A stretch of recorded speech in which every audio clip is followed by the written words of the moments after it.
3장 10절은 바울의 복음, 그러니까 바울이 전한 복음을 해석하는 데 있어서 적잖은 논란이 있는 구절인데요. 우리 함께 다시 한번 읽어볼까요? 3장 10절입니다. 본문 시작. 무릇 율법 행위에 속한 자들은 저주 아래에 있나니 기록된 바 누구든지 율법책에 기록된 대로 모든 일을 항상 행하지 아니하는 자는 저주 아래에 있는 자라 하였음이라. 아멘. 이 구절에 보니까 바울은 율법 행위에 속한 자가 저주 아래에 있다고 합니다. 율법 행위에 속한 자, 원문에 맞게 좀 더 정확하게 번역하면요, 율법의 행위들에 속한 자, 이렇게 말씀드릴 수 있습니다. 율법의 행위 단수가 아니고요, 행위들이라는 표현입니다. 굉장히 독특한 표현입니다. 로마서에서도 몇 번 나오고 갈라디아서에도 여러 번 등장하는 단어인데요. 여기서 관건은 율법의 행위들을 어떻게 이해하느냐입니다. 율법의 행위들에 대한 전통적인 이해는 완벽한 율법 준수입니다. 그러니까 율법의 행위들에 속한 자들이란 율법을 완벽하게 지켜서 의롭게 되고자 하는 율법주의자들이라는 것이죠. 하지만 율법의 행위들에 대한 저의 주장은 할례나 안식일 준수 혹은 이방인과 따로 밥 먹는 것 등 유대인의 정체성을 겉으로 보여주는 그런 몇 가지 지침들이라는 것입니다. 그게 바로 저의 주장입니다. 저는 이미 그 근거에 대해서 거듭 말씀을 드려왔습니다. 물론 기억이 안 나시죠? 그래서 또 해도 됩니다. 아직 이 율법의 행위들이라는 표현에 대해서 아직 이해가 없으시다면 오늘 좀 정리해 두시면 좋겠습니다. 이제 왜 율법의 행위들이 전통적 주장처럼 율법주의가 아니라 유대인의 정체성을 겉으로 드러내 보여주는 그런 몇 가지 지침들이라는 사실을 말씀드리겠습니다. 첫 번째, 1세기 유대교는 은혜의 종교이기 때문입니다. 흔히 유대교는 율법주의 종교로 알려져 있습니다. 유대교는 율법을 완벽하게 지켜서 의롭게 되고자 하는 율법주의 종교라는 것이죠. 종교개혁 이래 사람들은 이런 주장을 전혀 의심 없이 받아들였습니다. 서구를 중심으로 한 이 주류 신학의 입장이 점점 온 세계로 퍼져나갔죠. 그래서 그 서구의 신학이 오늘 우리에게까지 전해져 내려와 우리 한국 교회에서도 이 입장이 유대교는 율법주의 종교다. 율법을 완벽하게 지켜서 의롭게 하는 종교다. 라는 이런 주류 신학의 입장이 우리도 한국교회도 주류 입장이 되어왔고 지금도 주류 입장입니다. 그런데 사실 1800년대부터 이 주류 신학에 문제 제기가 있었습니다. 그런데 늘 주류가 튼튼하면 계란으로 바위치기 격이죠. 그런데 1977년 E.P. 샌더스라는 사람이 바울과 팔레스타인 유대교, 화면에 보면 이 책이 있습니다. 한번 여러분에게 보여드린 적이 있는데요. 이 책을 출간합니다. 이 샌더스는 주전 200년부터 주후 200년 사이, 그러니까 약 400년 동안의 유대교 문헌을 면밀히 살펴보고 그 결과 강력한 증거를 제시하며 이런 말을 합니다. 유대교는 율법주의 종교가 아니라 하나님의 선행적 선택과 언약에 기초한 은혜의 종교이다. 유대교는 율법주의 종교가 아니래요. 충격이었죠. 그런데 여기에 반박할 수 없는 게 워낙 유대교 문헌이 그 근거를 튼튼히 해주기 때문입니다. 서구의 신학자들 그리고 서구 신학의 영향을 강하게 받은 우리의 생각과는 달리 정작 유대인들은 자신들이 하나님의 무조건적 은혜로 택함받은 언약 백성으로 생각했던 것이죠. 다시 한번 생각해 보니까 실제 성경에서 유대인들이 그렇게 생각하지 않았습니까? 유대인들은 선민의식이 강했잖아요. 자기들만 하나님의 선택받은 백성이고 하나님의 구원받은 백성이고, 그리고 그들에게 율법은 그 하나님의 언약 백성의 지위에 머물기 위한 방편이라는 것이죠. 혹시라도 율법을 어겨도 속죄의 제사를 통해서 다시 회복되는 길이 열려 있었습니다. 유대인들은 누구보다도 이 하나님의 선행적 선택에 대한 자부심, 이러한 선민으로서의 지위를 자랑스럽게 생각하던 사람들이었습니다. 그래서 유대인들은 오늘 예수 믿는 우리처럼 자신의 정체성을 율법이 아니라 하나님의 은혜에 토대를 두고 있었습니다. 오늘 우리 손에 쥐어진 이 성경에도 유대인들이 율법을 완벽하게 지켜서 의롭게 되고자 하는 흔적들이 보이지 않습니다. 오히려 구약의 예언자들, 신약의 세례 요한, 예수님, 그리고 사도들의 일관된 폭로는 유대인들이 율법을 지키지 않았다는 사실에 있습니다. 그래서 유대교가 율법을 완벽하게 지켜서 의롭게 되고자 하는 율법주의라는 주장은 역사적으로도 성경적으로도 근거가 없습니다. 이런 근거 없이 주장하는 것을 가지고 요즘 말로 뭐라고 합니까? 뇌피셜이라고 하죠. 뇌피셜. 근거는 없고 그냥 주장만 하는 것. 왜 이런 뇌피셜이 생겼을까요? 이 율법의 행위들이라는 이 말을 잘못 해석한 결과입니다.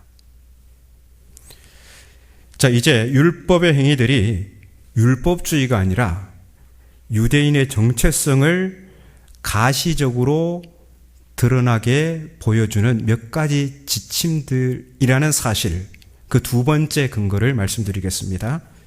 율법의 행위들은 유대인들의 위선적 신앙을 경고하는 문맥에서 등장하기 때문입니다.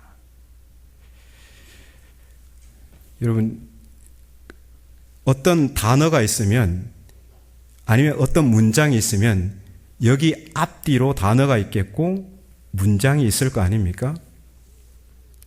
그리고 이 단어는 문맥 안에서 구체적 의미를 나타냅니다.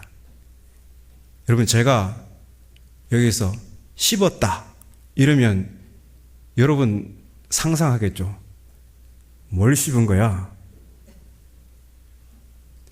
껌을 씹은 거야? 아니면 내가 문자를 보냈는데 문자 답장 안 하는 걸 가지고 요즘 사람들은 문자 씹었다 이렇게 합니다. 아니면 누군가를 험담하는 걸 가지고 또 그런 표현을 하죠. 예, 씹었다라는 말 그 자체 단어는 구체적 의미가 없어요. 문맥에서 그 단어가 의미가 선명해지는 것이죠. 그러면 율법의 행위들, 이 단어만 보고 막 뇌피셜로 그냥 이건 이걸 거야 주장하면 안 되겠죠.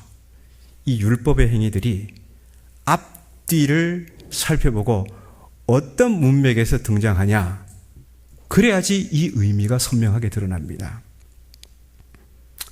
그런데 이 율법의 행위들이 어떤 문맥에서 등장한다고요? 유대인들의 위선적 신앙을 경고하는 문맥에서 등장합니다. 율법을 대하는 유대인들의 관심사, 그들의 관심사는 어디에 있었냐면 나와 남을, 우리와 그들을 선명하게 구분해주는 그런 몇 가지 율법의 지침들이 있었어요. 대표적으로 아까 말씀드렸지만 할례, 안식일 준수, 이방인들과 구분해서 밥 먹는 것, 이런 것들이죠. 또 마태복음에는 예수님께서 지적하는 게 사람들에게 보여주려고 기도하고 구제하고 금식하는 것, 이런 것도 지적하셨죠. 그러니까 이런 지침들은 유대인과 비유대인을 선명하게 구분해 주는 것들입니다. 예컨대 오늘 우리에게도 예수 믿는 사람과 예수 믿지 않는 사람들을 뚜렷하게 구분해 주는 것들이 있죠. 어떤 게 있습니까? 주일 성수 있겠죠? 공중식당 가서 기도하기, 술, 담배 안 하기, 또 뭐가 있습니까? 자동차 안 룸밀러에다가 뭐 걸어놓죠? 십자가 목걸이. 그거 보면 예수 믿는 사람이다 이렇게 알 수 있죠. 십자가 목걸이 걸어놓고 그 안에서 담배 피면 됩니까? 안 됩니까? 목에다가 십자가 목걸이 걸기, 뭐 여러 가지가 있습니다. 우리는 이렇게 겉으로 드러나 보이는 표시들을 보고는 적어도 저 사람 예수 믿는 사람이네, 혹은 저 사람 참 믿음 좋은 사람이네, 이렇게 판단합니다. 자, 이렇듯 1세기 유대인들은 자신들이 하나님의 선민이라는 그 정체성, 그것을 누가 보더라도 선명하게 구분할 수 있는 그런 것들에 열심을 보였습니다. 하지만 정작 믿음의 형제들 사이에 혹은 이웃 사이에 지켜야 할 율법의 도덕적 지침들에는 무관심했습니다. 예수님께서 그들을 회칠한 무덤이라고 하신 것처럼 그들의 겉모양은 종교적 포장지로 잘 꾸몄지만 속은 탐욕과 자기의로 가득했습니다. 이 마태복음 6장에서 예수님은 그들을 가리켜서 위선자라고 하셨죠. 우리 개역 개정 성경에서는 외식하는 자 이렇게 돼 있잖아요. 한남대 동양철학과 교수님이 한번 제가 그분의 강의를 들었는데 그분이 그런 말씀을 하시더라고요. 어떤 시골 교회에서 목사님이 설교 시간에 외식하지 말라고 했는데 한 할머니께서 그 말씀에 순종해서 수년 동안 외식을 안 하셨다고. 혹시라도 이렇게 지금 조시다가 제가 외식하지 말라고 이렇게 하면 그렇게 받아들이시면 안 됩니다. 네. 그 예수님은 바로 위선, 이 외식을 경고하셨죠. 꾸짖으셨죠. 외식에서 이 식자가 장식할 때 그 식자입니다. 뭐 꾸미고 이렇게 장식하는 거잖아요.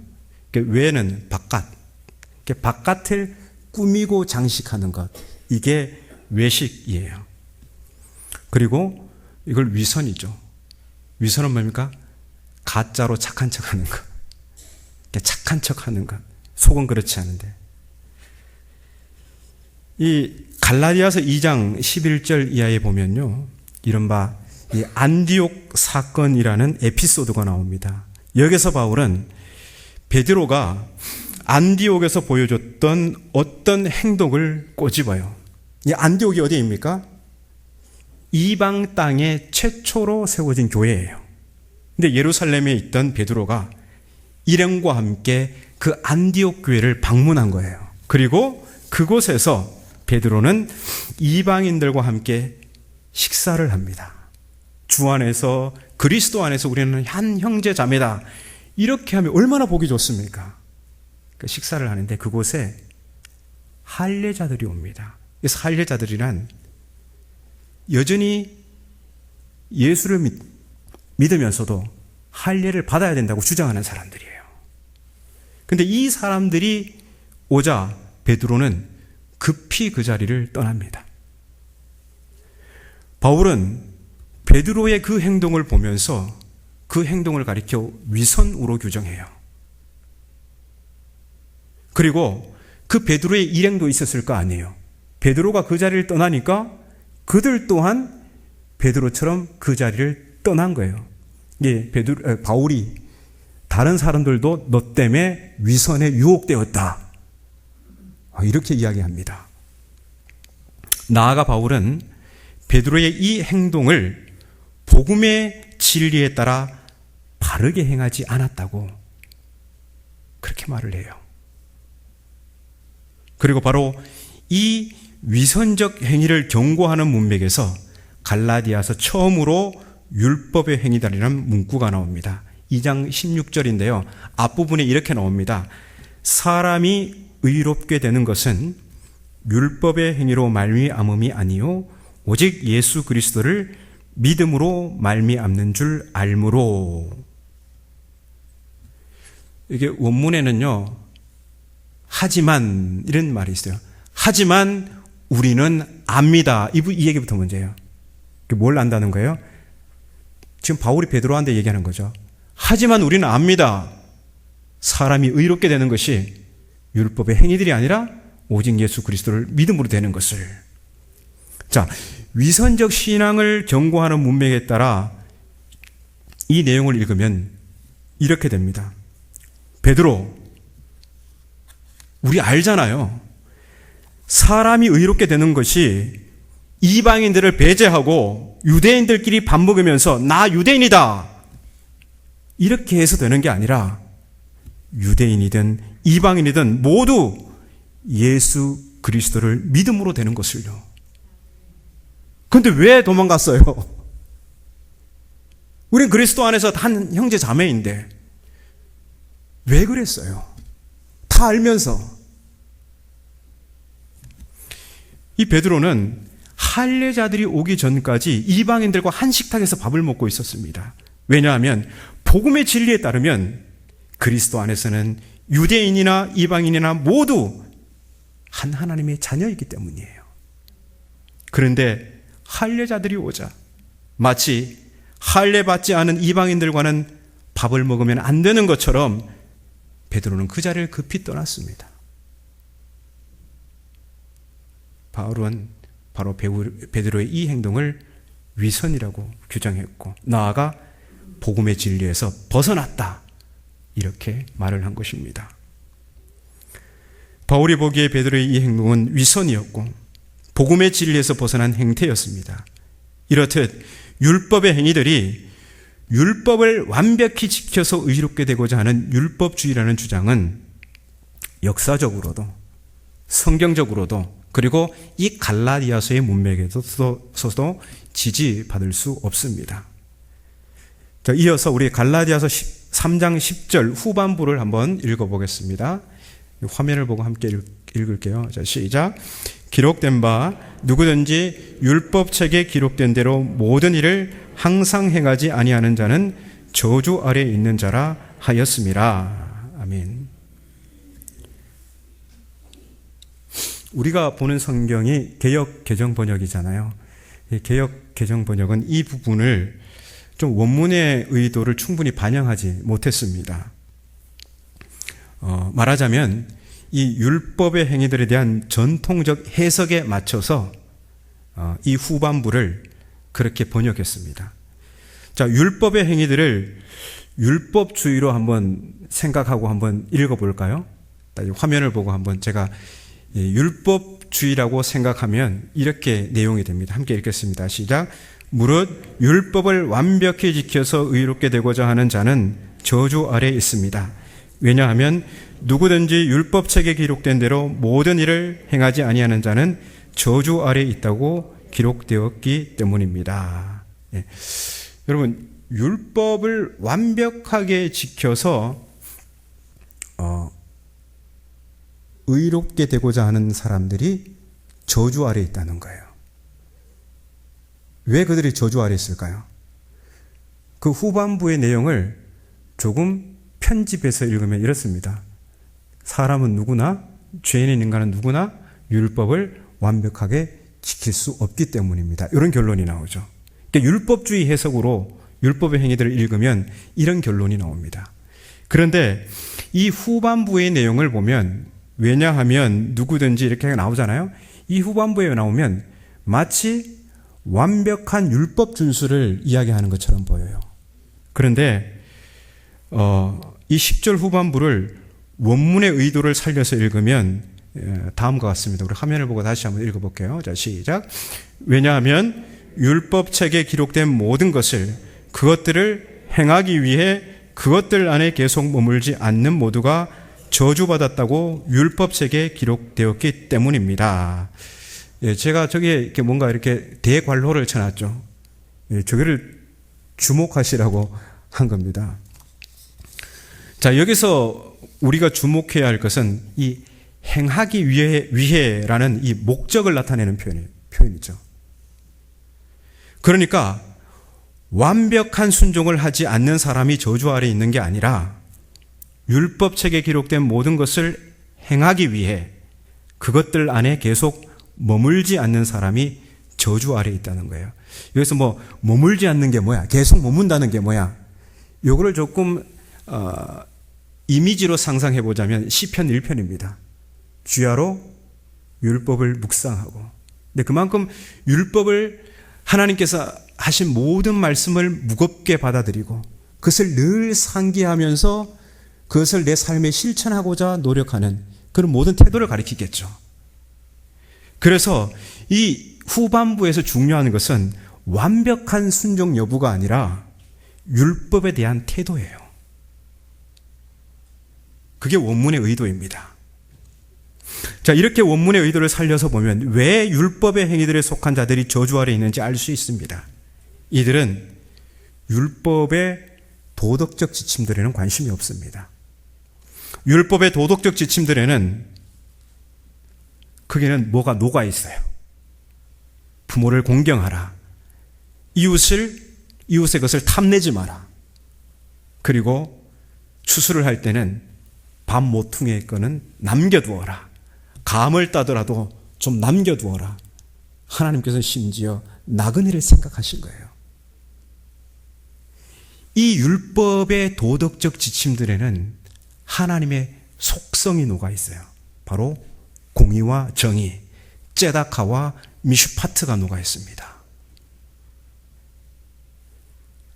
하지만 율법의 행위들에 속한 자들은 하나님의 속성, 하나님의 마음보다는 나와 남을 선명하게 구분해서 자신을 좀 우월하게 나타내 보여주는 그런 것들에 관심이 있었던 거예요. 그러니까 바로 이런 위선적 신앙인들이 저주 아래 있다는 겁니다. 하나님께서는 위선적인 신앙을 싫어하십니다. 그러니까 구약부터 신랄하게 비판하는 것은 위선적 신앙이에요. 그도 그럴 것이 이러한 위선적 신앙이 구약 시대나 예수님과 사도들 시대만의 문제가 아닙니다. 지금도 복음을 변질시키고 교회를 세상의 조롱거리로 만들고 하나님의 이름을 땅에 떨어뜨리는 것은 그리스도인의 위선적 신앙이에요. 경건의 모양에만 집착하고 경건의 능력이 없는 그런 신앙 말입니다. 오늘 현대교회 보십시오. 여러분, 예배가 참 많지 않습니까? 행사도 많지 않습니까? 코로나 때 예배는 생명이다 사수하려고 목소리를 내지 않습니까? 그때 저는 무엇을 보았는지 아십니까? 정말 예배가 생명입니까? 묻고 싶더라고요. 예배가 생명이면, 정말 그렇다고 생각한다면 설교자는 죽을 힘을 다해서 설교 준비해야 되죠. 생명의 꼴을 찾아온 성도들에게 그들을 살리는 말씀을 전하기 위해서 죽을 힘을 다해서 설교 준비해야 되죠. 예배는 생명이다 외치는 사람들에게 정말 묻고 싶더라고요.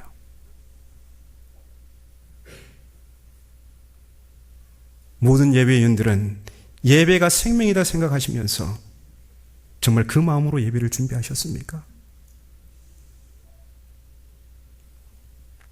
사실 유럽이나 미국에 있는 사람들은 한국교회를 보고 깜짝 놀랍니다. 담임 목사님이 일주일에 설교를 10회 이상을 해요. 그러면 그 외국 사람들은, 그 탁월한 목사들은, 신학자들은 그게 가능해요 그럽니다. 여러분, 우리에게 정말 많은 설교가 필요합니까? 얼마든지 들을 수 있죠, 요즘 시대에. 현장에서도, 미디어를 통해서도. 근데 정말 묻고 싶은 건 이거예요. 그 안에 생명과 혼과 영을 담고 있냐는 거죠.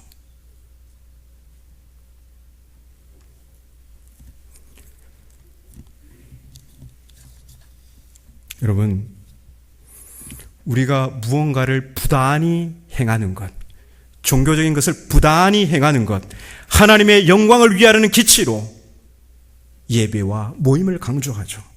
그리고 그렇게 예배와 행사를 진행하면서 우리는 저 세상 사람들과 다르게 하나님을 향해 열심히 있는 구별된 사람이라고 뿌듯해야 합니다.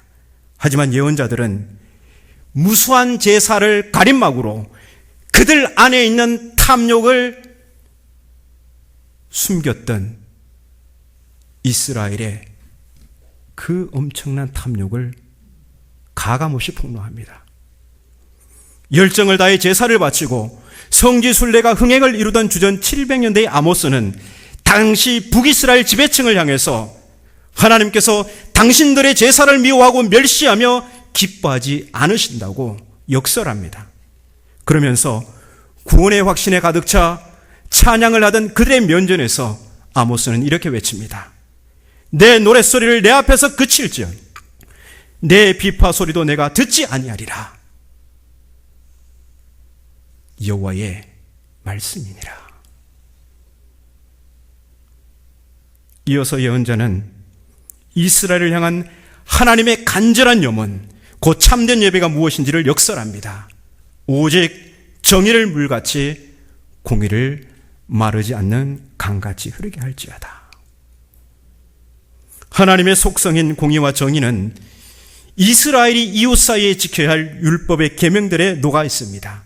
그러니까 하나님이 진정 기뻐하시는 예배는 율법의 도덕적 계명들을 지키기 위해 거기에 마음을 두고 공의와 정의를 행하는 것입니다. 이러한 하나님의 마음을 아는 지식이 이스라엘에게 절대적으로 필요했던 것이죠. 그래서 예언자 호세아도 이스라엘을 향한 하나님의 마음을 다음과 같이 표현했습니다. 나는 인애를 원하고 제사를 원하지 아니하며 번제보다 하나님을 아는 것을 원하노라. 그리고 구약의 황금률이라 불리는 미가서 6장 8절에는 이스라엘을 향한 하나님의 간절한 마음을 다음과 같이 나타냅니다. 사람아, 주께서 선한 것이 무엇임을 내게 보이셨나니 여호와께서 내게 구하시는 것은 오직 정의를 구하며 인자 곧 헤세드 인애를 사랑하며 겸손하게 내 하나님과 함께 행하는 것이 아니냐.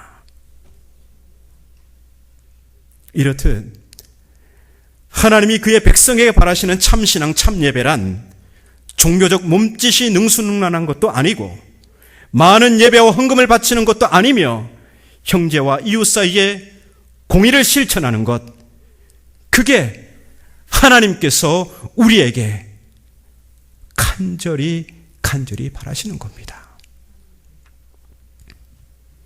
율법의 행위들에 대한 저의 해석은 세계적인 신학자들의 연구물들을 탐독하면서 다시 성경의 문맥을 따라 천천히 성경을 읽으며 정리된 것입니다.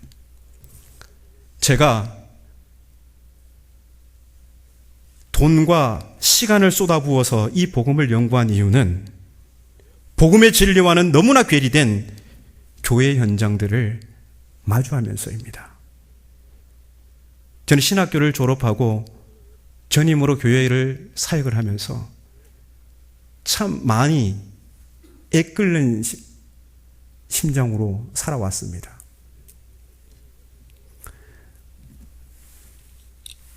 너무나 턱없이 부족하죠. 그러니까 계속해서 기도하고 말씀을 연구해야 되는데 이 교구 목사하면서 시간이 턱없이 부족한 거예요. 그래서 한 번은 제가 서울에서 사역할 때 부임한 지 얼마 안 돼서 그 담임 목사님하고 을지로에 어디에 갔다가 같이 전철을 타고 왔습니다. 오는데 교회에서 부임하고 뭐 힘든 거 없냐고 물으시길래 저는 뭐 다 좋습니다. 그런데 참 성경을 읽고 연구하는 시간이 참 턱없이 부족합니다. 그러니까 그거 담임 목사 돼서 하면 되잖아. 그렇게 말씀하시더라고요. 그래서 제가 또 가만히 있어야 되는데 담임 목사 되면 저절로 되나요? 그렇게 얘기했습니다. 못 됐죠. 아니 못된 부교역자입니다. 근데 왜냐하면 그게 신학교에서 제가 존경하는 교수님으로부터 제 정체성이거든요. 말씀의 일꾼. 근데 그게 천시받는 느낌이 들고 그게 아무것도 아닌 느낌이 들 때 그건 제가 허락할 수가 없더라고요. 여러분 정말 한국교회가 하나님의 말씀을 무겁게 생각하고 있느냐 하는 것이죠. 저는 복음을 믿는다고 하면서 부동산 투기하는 그리스도인들 그 말이 되지 않습니다. 나중에 예언서를 읽으며 자세하게 말씀드릴 수 있는데 북이스라엘과 남유다가 피망한 이유가 바로 무지한 탐욕 때문입니다. 가난한 자들, 약자들의 밭을 다 빼앗고 그리고 저는 집값 올랐다고 2억 올랐다고 교역자들 식사 대접하는 그 장로님의 식사를 대접받은 적이 있습니다. 네. 하나님과 정치적 이데올로기를 버무려서 무지한 사람들을 선동하는 거짓 목사들, 자식에게 대형교회를 물려주며 부와 권력을 세습하는 위선적 목사들, 그리고 그것들이 속된 것임을 분별하지 못하고 그저 유명세에 속아서 맹신하고 추종하는 안타까운 성도들, 이런 모습을 보면서 복음에 관해 깊은 물음이 생겼습니다. 하나님! 과연 복음이 무엇입니까?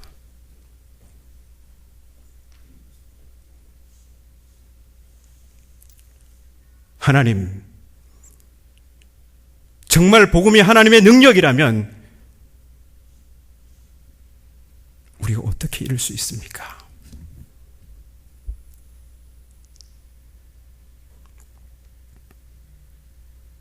여러분, 은혜라는 낱말에 담겨진 함의는 모든 것을 하나님이 알아서 한다는 뜻이 아닙니다.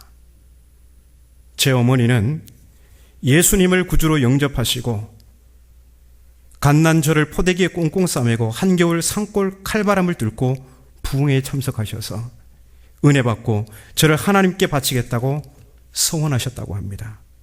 제가 그 말씀을 목사가 된 후에 듣게 되었습니다. 그래서 어머니께 말씀드렸죠. 어머니가 은혜 받으시면 어머니를 바치겠다고 해야지 자식을 팔면 어떡합니까? 제가 소명을 피해서 그렇게 내가 몇 년을 달아나지 않았습니까? 일이 잘 안 풀린 게 다 이유가 있었네요.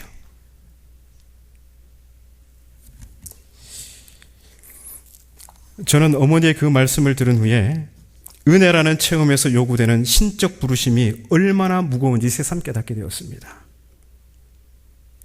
은혜가 얼마나 무겁고 한 여인의 심장을 강하게 타격했으면 자식을 바치겠다고 소원하셨겠습니까? 은혜란 말 그대로 공짜입니다. 하지만 먹고 땡이 아닙니다. 우리를 위해 독생자를 내어주신 하나님의 은혜는 그 은혜에 어울리는 성도의 거룩을 요구합니다. 복음을 믿는 사람이라면 은혜라는 체험에서 요구되는 이 신적 무거움에 사로잡혀야 합니다. 이 신적 무거움이 곧 생명의 원천이신 성령의 다스림이며, 교회는 이 신적 무거움 성령의 다스림을 통해 거룩해질 수 있습니다. 이렇게 교회가 거룩해질 때 교회와 하나님의 이름은 세상으로부터 칭송을 받을 수 있습니다. 하지만 복음에 관한 전통적 이해는 은혜라는 체험에서 요구되는 거룩한 삶, 이 신적 부르심을 매우 가볍게 할 위험이 있습니다. 인간은 원래 죄인이야. 성경 봐, 의인은 하나도 없다고 하잖아. 모든 사람이 죄를 범해서 하나님의 영광에 이르지 못했다고 하잖아. 그러면서 믿음 뒤로 숨어버립니다. 인간은 죄니까 안 돼. 그래서 믿음으로 돼야 돼.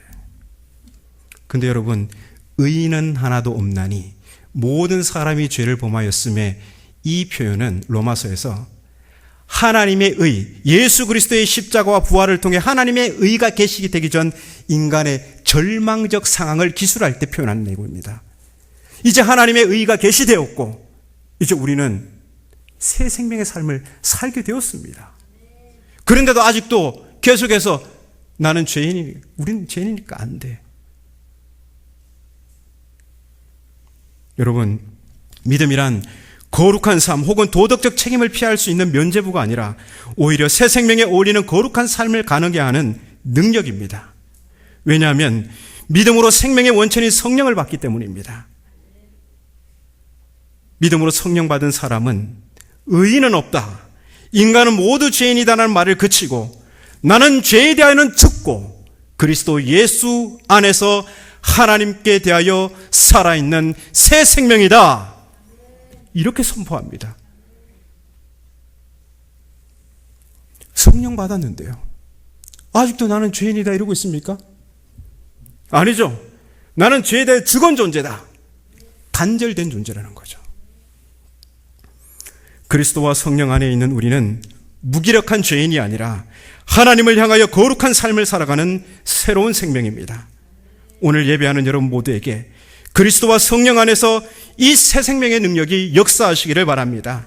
그래서 나를 남보다 더 낮게 보이는 것들, 곧 인간적 가치에 집착하며 자기를 자랑하는 위선적 신앙에서 벗어나 거룩한 삶으로 예수를 드러내고 자랑하는 복음의 사람들 되시기를 주님의 이름으로 축복합니다.